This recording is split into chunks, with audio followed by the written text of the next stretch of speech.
नमस्कार, मैं हूं संजय शर्मा। आप देख रहे हैं 4PM न्यूज़ नेटवर्क। आज बात करूंगा मैं अपने प्यारे प्यारे मुकेश अंबानी जी की। मैं रात में सोच रहा था कि अगर आपको ज़िंदगी में कोई चीज़, कोई संस्था, कोई समाज बहुत कुछ देता है, आपकी हैसियत बना देता है, आपका एम्पायर बना देता है, तो पलट के आप क्या देते हैं? आपका भी मन करेगा कि हम उस समाज को, संस्थान को बेहतर बनाएं। देश के नंबर 2 के आप पैसे वाले बन गए, तो आपका क्या दायित्व है कि इस देश को हम आगे ले जाएं, दुनिया में दिखाएं कि हम भारत लोकतांत्रिक देश है। पूरी दुनिया में यह संदेशा देने के लिए हम दिन रात एक कर दें कि ये वो देश है जहां पे हिंदू, मुसलमान, सिख, ईसाई प्यार से रहते हैं। यही तो होना चाहिए। आप मुझे बताइए, यही तो होना चाहिए। जो देश ने आपको दिया उसको वापस करने का, उसका एहसान उतारने का यही तो तरीका होना चाहिए। मगर हो क्या रहा है? अंबानी जी क्या सोच रहे हैं, आज मैं इस बात पे बात करना चाहता हूं। पहले 4 लाइनें उनके विषय में कुछ बोलने से पहले, और बड़े गौर से सुनिएगा। मैं दहशतगर्दा मरने पर बेटा बोल सकता है। मैं दहशतगर्दा मरने पर बेटा बोल सकता है, हुकूमत के इशारे पर तो मुर्दा बोल सकता है। बहुत सी कुर्सियां इस मुल्क में लाशों पे रखी हैं, बहुत सी कुर्सियां इस मुल्क में लाशों पर रखी हैं। यह वो सच है जिसे झूठे से झूठा बोल सकता है। आज के दौर में देश के ज्यादातर टीवी न्यूज चैनलों पर कारपोरेट का कब्जा हो गया है। अब वो दौर नहीं रहा जब आज तक की कमान एसपी सिंह, न्यूज 18 की कमान राजदीप सरदेसाई, जी न्यूज की कमान सतीश के सिंह, या फिर एनडीटीवी की कमान प्रणव राय जैसे देश के नामचीन पत्रकारों के हाथ में हुआ करती थी। मन करता था चैनल देखने का। ये सभी नाम तब ना केवल चैनल हेड हुआ करते थे, बल्कि तब के दौर में इनके सामने किसी चैनल मालिक की हिम्मत नहीं होती थी कि वो चैनल के संपादकीय डेस्क पर के कामकाज में हस्तक्षेप करने की कल्पना भी कर सके। मगर अब दौर दूसरा है। किसी चैनल के मालिक को सरकार से बड़े बड़े ठेके मिलते हैं, किसी को पेट्रोलियम सेक्टर में रियायत लेनी है, किसी चैनल मालिक को राज्यसभा जाना है, तो किसी और को कोई धंधा करना है। और इन सब के लिए सरकार की चापलूसी करने का सबसे बढ़िया माध्यम बन गया है इनके अपने न्यूज चैनल। लिहाजा भूल जाइए कौन चैनल हेड है और कौन एडिट डेस्क पर बैठकर एजेंडा सेट करता है। अब इन सब की कोई हैसियत, कोई औकात बची नहीं है। अब ये लोग सिर्फ या तो वहां पर अपना जमीर बेचकर नौकरी कर रहे हैं, या इनके लिए जमीर शब्द का इस्तेमाल करना ही जमीर शब्द का अपमान करने जैसा है। एक देश के जाने माने एंकर, वो तो बिपिन रावत जैसे देश के इतने बड़े सपूत की मौत पर, हेलीकॉप्टर दुर्घटना में मौत के बाद दारू पीकर नेशनल चैनल पर एंकरिंग करने बैठ गए, बहकी बहकी बातें लाइव शो में करने लग गए। वहीं तिहाड़ जेल में वसूली के आरोप से वापस आए एक पत्रकार, जो कभी करेंसी नोट में 2000 के नोट में चिप लगवा रहे थे, जो मोरबी हादसे में मरने वाले लोगों को हादसे का जिम्मेदार बताने की गिरी हुई हरकत कर रहे थे, वो आज तक जैसे चैनल के स्टार बॉय हैं, पोस्टर बॉय हैं, हर जगह फोटो उनका लगता है। लेकिन इन सब के पीछे इन एंकर और इन एंकरनियों से ज्यादा इनके मालिक जिम्मेदार हैं, जिनका या तो किसी चैनल में पूरा मालिकाना हक है, या फिर ये लोग किसी भी चैनल की अच्छी खासी हिस्सेदारी खरीदकर बैठे हुए हैं। गनीमत है कि ऐसे चैनल स्वतंत्रता संग्राम के दौर में नहीं हुए, वरना तब तो सिर्फ हिंदुस्तान पाकिस्तान में ब्रिटिश इंडिया टूटा था। ये लोग तो धर्म और क्षेत्रीयता के नाम पर कम से कम 50-60 देश बनवा चुके होते। दरअसल आज मैं बात कर रहा हूं उन चैनलों की, खासतौर से अंबानी के चैनलों की, जिनके ऊपर पूरी तरह से धीरू भाई अंबानी के बड़े साहबजादे मुकेश अंबानी का कब्जा है। इनके चैनल की हालत यह है कि इतने बड़े झूठ परोसने में लग जाते हैं कि राजस्थान की पुलिस इनके एंकर को गिरफ्तार करने के लिए नोएडा पहुंच जाती है, और तब योगी जी की पुलिस इनके बचाव में खड़ी हो जाती है। इनके चैनल के प्रोग्राम के थंबनेल आप देखेंगे तो आपको यह भ्रम होने लगेगा कि यह दुनिया के सबसे झूठे लोकतंत्र का न्यूज चैनल है या नॉर्थ कोरिया जैसे किसी प्रोपेगेंडा मशीनरी का हिस्सा है। कई बार तो इंसान को अपने नागरिक बोध होने पर शर्म आने लगती है। रोज रोज दंगे का माहौल बनाया जाता है। कुछ कथित बाबा और कुछ कथित मौलवियों को भाड़े पर बुलाकर मुर्गों की तरह लड़ाया जाता है और फिर लोगों के दिल और दिमाग में जहर भरने का खेल खेला जाता है। और ये सब उन अंबानी के चैनल में हो रहा है जिनके औद्योगिक साम्राज्य के बने रखने के लिए जो सबसे बड़ी और जरूरी चीज है वो है शांति, लेकिन उनके अपने चैनल इन शांति के लिए दुश्मन बने हुए हैं। आज की तारीख में अमन चोपड़ा, अमीश देवगन और भी तमाम एंकर जो अंबानी साहब के चैनल में बैठकर जहर उगल रहे हैं, उनके बारे में ऐसा नहीं है कि अंबानी साहब को जानकारी नहीं है, सब कुछ उनकी जानकारी में है।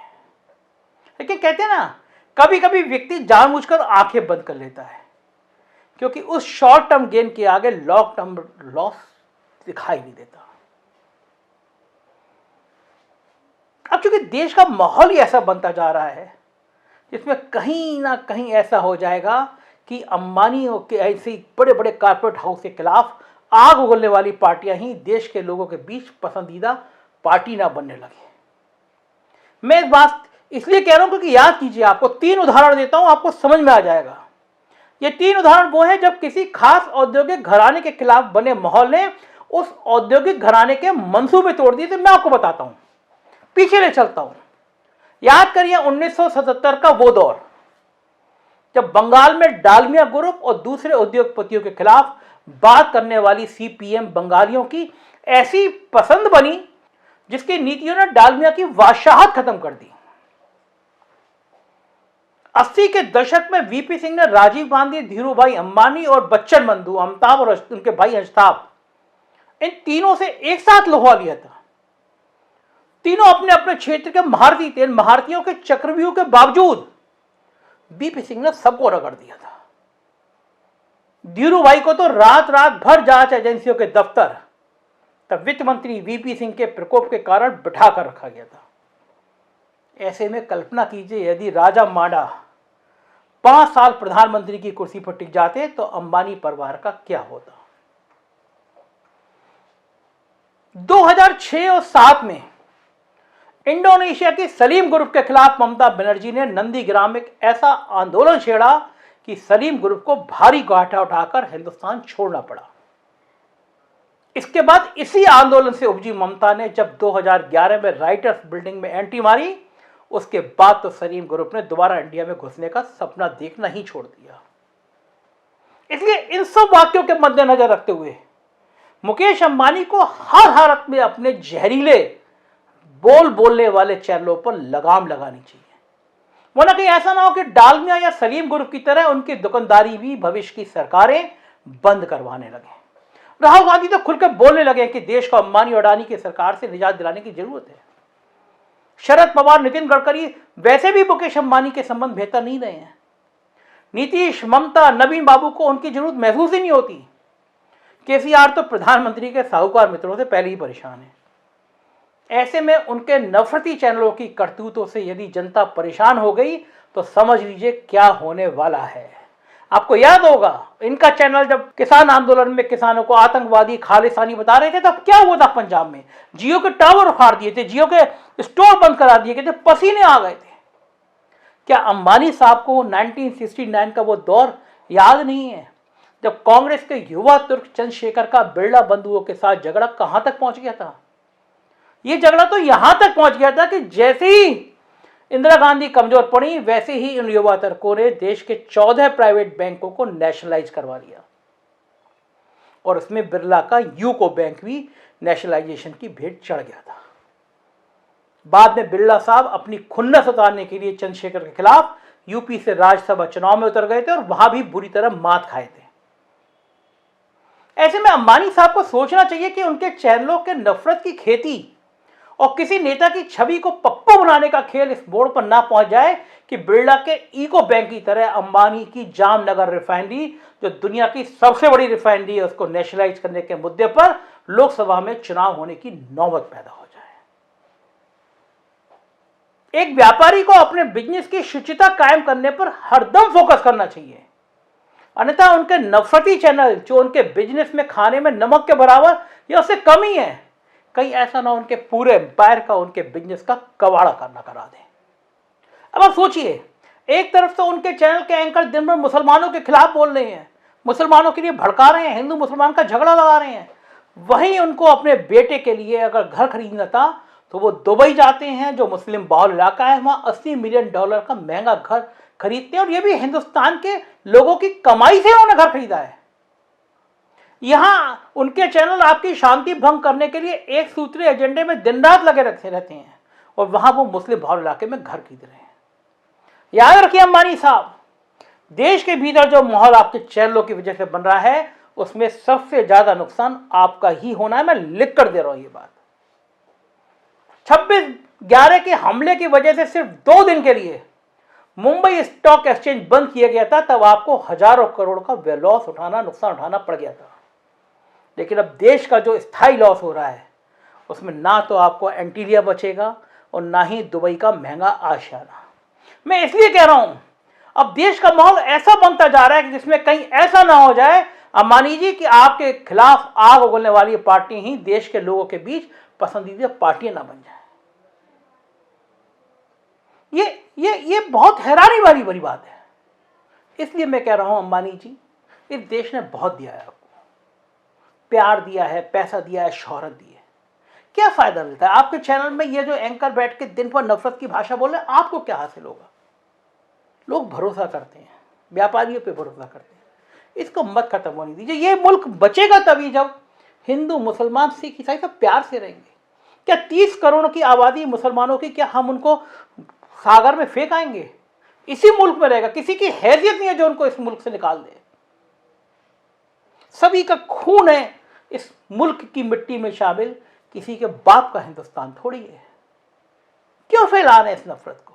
प्यार की बात कहिए इन अपने एंकरों से, कहिए चैनल के अपने सीईओ से कि ये नफरत बंद करो, संदेश दो प्यार का। गांधी का देश है ये, बुद्ध का देश है ये। याद रखिए अंबानी जी, बड़े से बड़ा पूंजीपति, बड़े से बड़ा तानाशाह, उसकी कब्र पे दिया जलाने वाले लोग नहीं बचे। दिलों में प्यार होना चाहिए लोगों के लिए। मुझे उम्मीद है कि आप मेरी बात सुनेंगे, समझेंगे, नफरत का ये खेती, नफरत का ये कारोबार बंद करेंगे। शुक्रिया इस वीडियो को देखने के लिए। आपको लगता है कि उत्तर प्रदेश की खबरें देखनी हो तो हमारा दूसरा चैनल 4PM यूपी, बिहार की खबरें देखनी हो तो 4PM बिहार, और गुजरात की खबरें देखना हो तो 4PM गुजरात सब्सक्राइब करिएगा। धन्यवाद, थैंक यू।